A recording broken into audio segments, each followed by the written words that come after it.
कल्याणपुर गाँवर प्रत्येक गली गुप्त रहस्य भरी एही गाँ भूत कहानी पाई अपार ख्याति पाइतिला। वृद्ध लोक माने राति रे अग्नि पाखरे बसी बेले बेले कहूथिले कि प्रति पूर्णिमा राति रे चंद्रा बहु देखा जाए। एही कहानी सुनी रुद्रर मनरे उत्सुकता भरी जाए।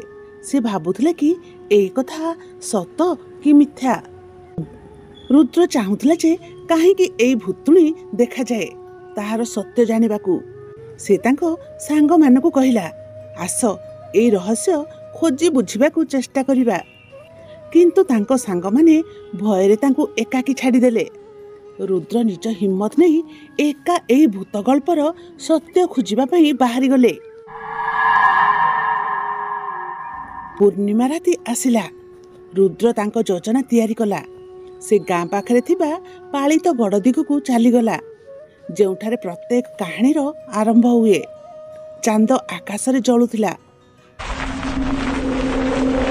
तांको पादर शब्द एमिति लागुथिला जेपरिकी से एक भूतुणी कहानीर अंश होई पड़िछि। पालित गड़ निकटकू पहुँचिले। से अचानक एक ठंडा बतास अनुभव कले। तांको गाँ अंधार होईगला। से देखिले कि पुराना सीढ़ी गुड़िक अंधार भितरे हजि जाइछि। तार हृदय द्रुत गति रे धड़धड़ हबाकू लागिला। अचानक तांको कानकू एक कांदिबा शब्द सुनागला। रुद्र गभीर भୟରେ डरीगला। से शब्द दिगरे जीवाकू आरंभ कला। गोटे कोठरी मध्यरे से देखिला कि एक धला साड़ी पिंधिथिबा नारी छवि। रुद्र पचारिला कि तमे किए? से धीरे धीरे आगकू आसिला एवं कहिले कि मु एई गड़र राणी चंद्रा। मोर प्रेम रे बेईमानी हेला मो पति। मते एठी घर मझी आगरे जीवन शेष करबाकू बाध्य कला।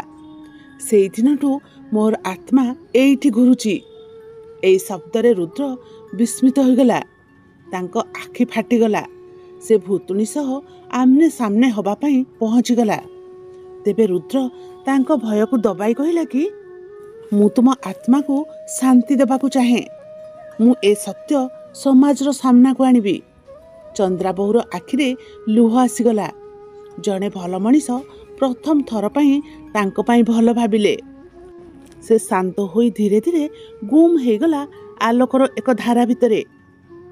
आज मध्य गाँर लोक माने पूर्णमी राति रे एक दीप जलाई ताकू स्मरण करती। चंद्रा बहु आउ भयर नुहे। से एक गभीर दुखर प्रतीक हो जाइछि। एई कहानी केवल एक भयर नुहे, यह न्याय अन्याय और शांति पई जने महिलार जिद और अंतिम इच्छार चित्रण अतुट रूप में देखाए। यह एक अंधविश्वास नुहे।